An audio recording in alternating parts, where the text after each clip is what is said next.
tila nagkasagutan. Ito pong si Senator Ping Lacson at ito pong si Panelo. Kasi kung babasahin po natin itong nakita po nating balita galing po dito sa Ambalita ngayon. Ito po yung source natin ha. Wait lang, pakita ko sa inyo. Ayan. Ayan, ito mga kababayan. Ayan, ang balita ngayon. So sabi po dito, Ping na imbierna kay Panelo. Ungas siya, ungas. Yan po yung sabi ni Senator Ping. Hindi napigilan ni Senator Panfilo Lacson ang kanyang pagkadismaya sa naging pahayag ni former Presidential Legal Counsel Attorney Salvador Panelo kaugnay ng posibleng impeachment trial laban po kay VP Sara Duterte. Sabi dito mga kababayan daw, basahin pa natin, sa gitna ng usapin lumutang ang matinding reaksyon ni Lacson matapos igiit ni Panelo na may mga senador na umanay tiyak na boboto para po makonvict ang vice-presidente kahit hindi pa nagsisimula ang paglilitis. Sa panayam sa One News, Storicon, hindi nagpaligoy-ligoy, ito daw pong si Senator Ping Lacson. Hindi lang siya pusakal, ungas siya, ungas. Yan po yung sabi ni Senator Ping.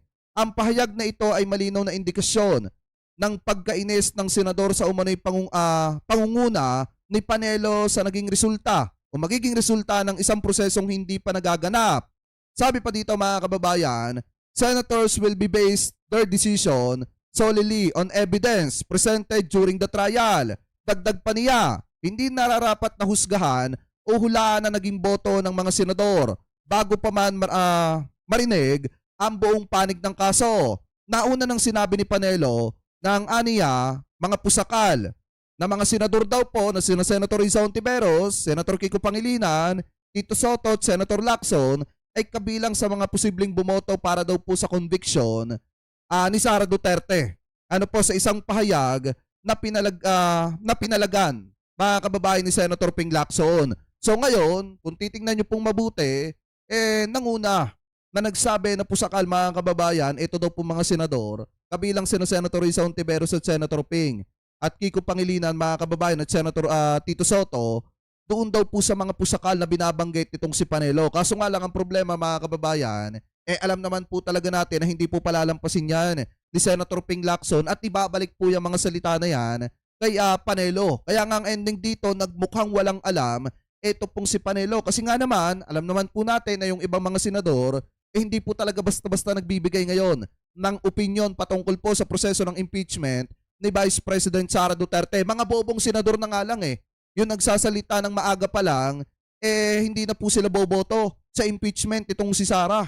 Ano po, katulad din na Amy Marcos, katulad din na Robin Padilla, na bagamat uupong hurado mga kababayan o hukom sa impeachment trial dyan po sa Senado ni Sara Duterte, maaga pa lang sinasabi na po nila na dismiss na agad o acquitted na agad etong si Sara Duterte. Yung ibang mga senador nga hanggat maaari, hindi po sila nagbibigay ng opinion nila kasi nga ayaw nilang masasabihan sila na bias o kaya kakampi ni Sara Duterte mga kababayan o kaya isinasalba etong si Sara. So di ba dapat yun ang tinatawag na pusakal ni Panelo mga kababayan kasi maaga pa lang nagbigay na ng kanilang judgment dito po mga kababayan sa impeachment trial o posibleng impeachment trial ni Sara Duterte diyan po sa Senado. So ngayon mga kababayan, ito pakinggan po natin itong mismong interview kay Senator Ping Lacson mga kababayan. Kasi ang sabi daw dito ni Senator Ping Lacson, bakit mas marunong pa siya sa amin? O bakit mas marunong pa daw itong si Panelo doon daw po sa mga senador na tatayong hurado? Kahapon we had Attorney Sal Panelo on the show and he says he's confident only 4 members of Senate will vote for the Vice President's conviction, and I will quote you exactly what he said. Sabi niya, 4 na pusakal.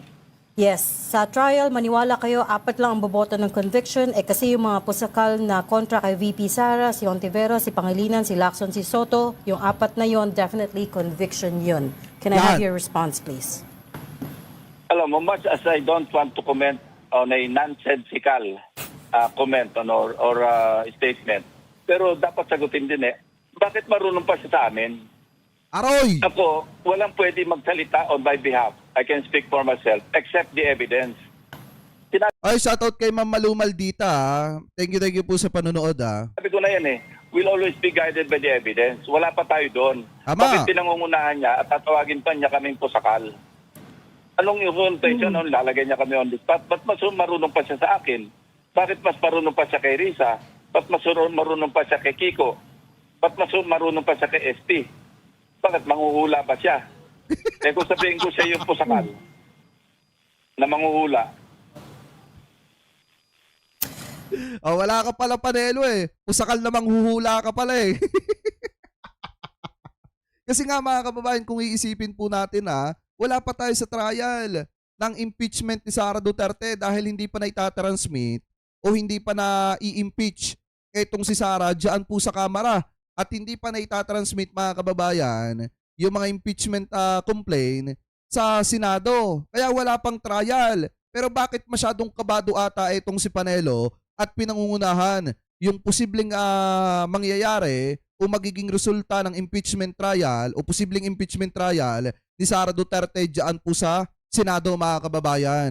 Bakit? Dahil alam ba ni Panelo na talagang malaki ang posibilidad mga kababayan na ma-impeach etong si Sara Duterte dyan po sa Senado once na mapatunayan na matibay yung mga ebidensya laban po kay Sara? Ako nagtatanong lang The idea that... Maximum daw 6, sabi niya, maximum 6 senators. Pero usually... Baka daw Pero nga umabot naman alam ng mo, 6. Bakit nababasa niya ba ang isipan ng bawat senador?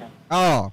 Mo, kami, usap-usap na rin kami At least some of us, Ang titingnan namin yung pasong ng ebidensya. Kung ebidensya, kasi kami, nasa microscope kami niyan ng publiko kasi definitely open sa publiko yung trial. Tama. At in the case of Yes. former CJ Corona, nasa microscope kami. Kaya babantayan kami dyan whether or not may intention kami tumakbo pa o wala na. Nagmamasdan kami, obserbahan kami, at kung malabo naman ang ebidensya at pagkukuntik pa rin kami, ano mahihita namin doon? Yun ang iwanan naming legacy, dalawa ni Senate President Soto, Tama. na kami walang kakwenta-kwentang ebidensya, nagkundik kami. On the other hand, ang tiba na ebidensya, tapos pag-a-appoint kami. Saan naman kami lalagay niyan? Yan ba ipapamana namin sa mga anak namin, sa mga apo namin? Yun kasi yung hindi naisip mga kababayan ni Panelo eh. Mas pinapairal niya kasi yung kabubuhan niya. 'Di ba? Abogado ba talaga yan si Panelo? Bakit parang ang bobo niyan?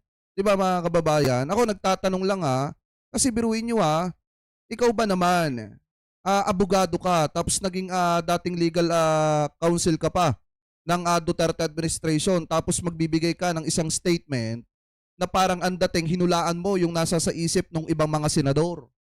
Maliwanag gang sinasabi ni Senator Ping at ni na Tito Sen na magbabase po sila sa tibay ng ebidensya. Kung hindi matibay ang ebidensya, hindi mai-impeach etong si Sara Duterte. Pero kung matibay yung ebidensya, mai-impeach po mga kababayan etong si Vice President Sara Duterte. Ganun lang yon. May mga huwisyo naman kami. Huwag niya kami pangunahan.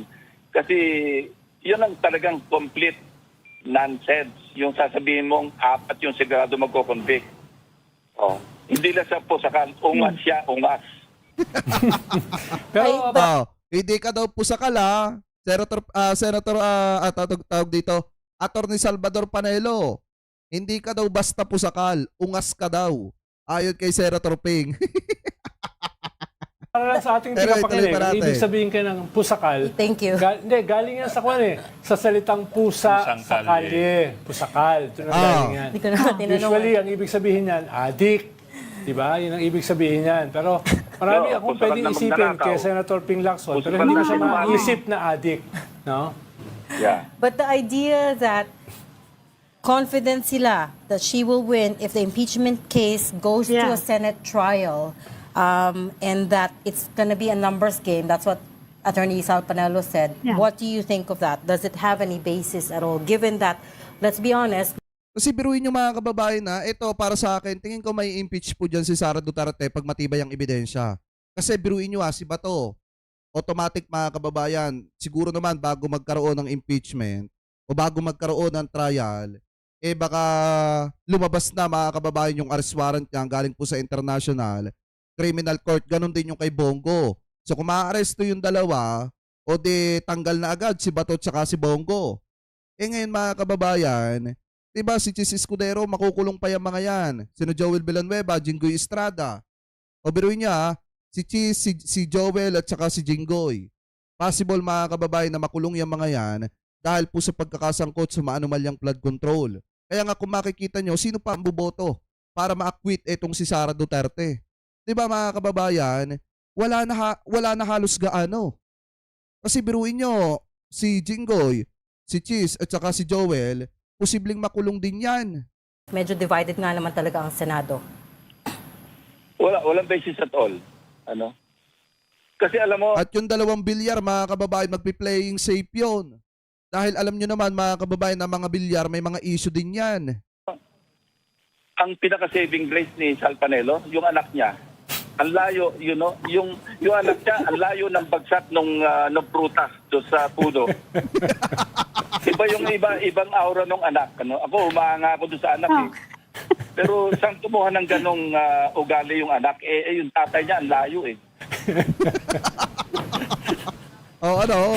Ay, doon. Tawa ng tawa, baka mamaya matrobol ka na naman. 18 to 20 daw yung Alam mo, 18 to 20 yung expected niya. Alam mo, ano. sa kagaganyan niya, baka malaglag siya from the kisam eh. Butike! Alin sabi ni Senator Ping? Baka daw sa kagaganon ni Panelo, baka daw balaglag sa kisame si Panelo. Eh di ba butike lang naman yung nakakapit sa kisame? Anyway, tuloy pa natin. Ay, doon. Tawa ng tawa, baka mamaya matrobol ka na naman. 18 to 20 daw yung 18 to 20 yung expected niya. Alam mo, ano. sa kagaganyan niya, baka malaglag siya from the kisam eh. Di ba? Dati rin, Alam sigurado mo ba yung sila mga hindi nalalaglag aabot sa sa kisame? ICC. Ang sakit nun mga kababayan. Antindi nung pagkakaribat dito ni yung pagkakasagot dito ni Senator Ping Lacson, bakit natin nasabi? Biruin nyo, di ba na may personal, si Panelo, pero napakatinding personal yung ibinalik mga kababayan ni Senator Ping Lacson. Kasi yung anak mga kababayan, napakaiba daw doon sa ama na si Panelo. Tapos kapag daw nagpatuloy pa si Panelo sa ganyan, sa kagaganyan, baka malaglag sa kisame. Di ba butiki lang naman yung nakakapit sa kisame? Kung ano yun? Yes, sir. Alam Ano ko yun? yun. Hindi ko alam. But, so Tanong nyo no, kay Ronald, kung ano yung minsan nalalagdag sa kisame. Galing sa Butike. kisame. Yung tuko. Tuko. Lalagay sa kisame. Butiki. I don't know what to call Butike, it. butike. Hindi mo nang tuko. Lizard, But gecko. anyways, It's a Tuko, lizard, gecko. no? It's a lizard. Hindi ko sinasabi na kamukha ni Lizard. Panelo si yung lizard. But the reason I keep coming back to this is, yes, so you don't think there's any basis? Kasi, when you look at how the Senate votes now, even case in point yung partial report niyo, Senator, they're mostly doing so along party lines, hindi ba? I don't know. Butike. I can only speak for myself. Ako titingnan ko ebidensya eh. Wala akong Ama! decision ngayon eh. Okay. So, nanood ka ako doon sa testimonya ni Madriaga, pero wala, siguro mambibig ko eh. Bakit ako magko-comment? Magiging senator judge ako. Parang it's almost a certainty na Correct. itatransmit sa amin yung articles of impeachment. Yeah. Kaya nga mga kababayan, isipin nyo hindi pala impeachment complaint. Article of impeachment yung itatransmit mga kababayan sa Senado. Sorry, medyo mali tayo doon sa kanina. Pero mga kababayan, ito kung iisipin nyo po kita nyo yung sagot ni Senator Ping. Kahit napanood niya yung mga testimony ni Madriaga, hindi siya pwede magsalita. Bakit mga kababayan? Kasi kung ano yung sasabihin niya dyan, maapektuhan yung posibleng desisyon na gagawin niya kung sakaling umupo siya bilang hurado, mga kababayan, hukom o judge. Diyan po sa posibleng impeachment trial ni Sara Duterte. Kaya nga yung sinabi ni Senator Amy Marcos nung nakaraan, isang malaking kabubuhan po yun. Yung sinabi ni Senator Amy Marcos na sinungaling, yung witness, isang malaking kabubuhan po yun. Even to comment positively or negatively doon sa testimonya ni Madriaga, yun lang inappropriate na eh. Yeah. Wow. Kaya nga, Actually, that's what I was gonna ask you about next. But okay, Oh, fair hindi enough. ko sinasabing meron Oh. kaming kasama na inappropriate ha. Pero dapat wag mag-comment. Kami yung huwis eh. tama mga kababayan.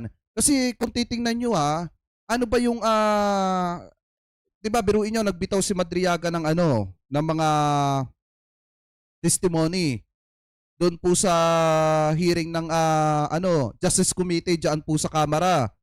Pero kung titingnan nyo, bukod po kay Madriaga, may mga iba pang testigo na posibleng lumabas laban po kay Vice President Sara Duterte. Ano po, nakasakasama ni Madriaga na nagdi-deliver ng pera dito po kina Martires, mga kababayan, at doon sa iba pa na mga naambunan ng 125 million pesos na confidential funds. So ngayon, sabi po dito kay DJ Chacha, basahin po natin lalabas ang iba pa mga testigo in due time na nagpapatunay sa salaysay ng bagman daw ni BP Sara na si Madriaga. Sa panayam ng aming programa, ibinunyag ni Attorney Raymond Palad, abogado ni Ramil Madriaga, na may mga testigo umanong lalabas sa tamang panahon para patunayan ang mga aligasyon ng kanyang kliyente. Ayon kay Palad, hindi nag-iisa si Madriaga sa mga sinasabing pagdi-deliver ng pera. Sa deliveries ng pera, sa mga yan, hindi siya nag-iisa. May mga kasama siyang driver at security. Living witness, testimonial evidences na in due time ay lalabas. May mga testigo po diyan, ani pa ni Palad. Dagdag pa niya, nakausap raw niya ang 2 pang posibleng testigo na may direktang kaalaman sa mga umanay transaksyon. Ikinuwento rin umano ng mga ito kung gaano kagalante magbigay ng tip si Madriaga noon daw panahon ni dating Pangulong Rodrigo Duterte. Sa tanong kung may mga senador o congressman bang tumanggap ng pera, sinabi ni Palad na may mga naikwento si Madriaga na may mga inabutan daw noong panahon ni PRRD, ngunit hindi niya pinangalanan dahil ayon sa kanya, wala itong direktang kinalaman sa impeachment case ni Sara Duterte, mga kababayan. So ngayon, kung mapapansin po ninyo, talagang may bukod kay Madriaga, may mga tao rin na posibleng tumistigo, mga kababayan, para patunayan na totoo yung sinasabi po nitong si Ramil Madriaga. So ito siguro yung isa sa ikinatatakot ng mga Duterte, mga kababayan, na mailathala sa publiko kung gaano nila tinamasa yung pera ng mga kababayang Pilipino po natin. At gaya nga po ng paulit-ulit kong sinasabi, mga kababayan, talagang wala pong lusot dito itong si Vice President Sara Duterte at ito po mga Duterte, lalo na kung mailalabas ni Ramil Madriaga yung kanyang bank account, kung makikita po yun, masisilip ng taong bayan at mapapatunayan na may mga milyon-milyong halaga na pumapasok na pera sa bank account na yon, at kung mailalabas din yung mga ORCR na mga biniling sasakyan sa pangalan ni Madriaga at sa kanyang anak, talagang ibig sabihin nun, totoo yung sinasabi po nitong si Ramil Madriaga. Kasi mga kababayan, biruin nyo bukod po kay Ramil Madriaga, may mga testigo pa at iba pa mga tao na willing mag-testify na totoo ang sinasabi po ni Ramil Madriaga. At napakalaki, mga kababayan, ng pagkakaiba ni Ramil Madriaga dito po kay Orly Gutesa na pinaniniwalaan ng mga DD-set. Yung kay Ramil Madriaga, mapapansin nyo, mga kababayan, na talagang kanya yon, galing sa kanya yon, kasi maliwanag niya po na nasasabi publicly. Yung bawat bitaw niya ng kanyang statement, mga kababayan, mararamdaman nyo na totoo po talaga at sariling karanasan niya yung ikinikwento niya sa publiko. Mga kababayan, at saka kung mapapansin nyo, yung statement ni Ramil Madriaga, napakalaking tulong po niyan. Dahil kung pakikinggan po natin itong sinasabi po ni NBI Director Matibag, talagang nakatulong yung binanggit, mga kababayan, ni Ramil Madriaga, lalo na dun sa issue po ng pangangamkam ng lupa dyan po sa may Maribeles, Bataan. So ito, i-play po natin. I-remember there's Pogo, no? Ang laki ng Pogo. And sino ba yung identified natin talaga na nationals na operator ng Pogo? Chinese, di ba? Then yung mga related na mga cases pa dyan, yung human trafficking, Chinese din yung nakikita natin. Then drugs, pasok din from Chinese, no? So, yun yung ating mga binabantayan talaga dyan. And I think it's about time that now I understand, and I have to say it, na tama yung naging direction ni Pangulong Bongbong Marcos when he stopped Pogo. Completely banned. Completely na in-stop niya. Kasi I think siguro, whether consciously or nakita ni Presidente itong issue na to.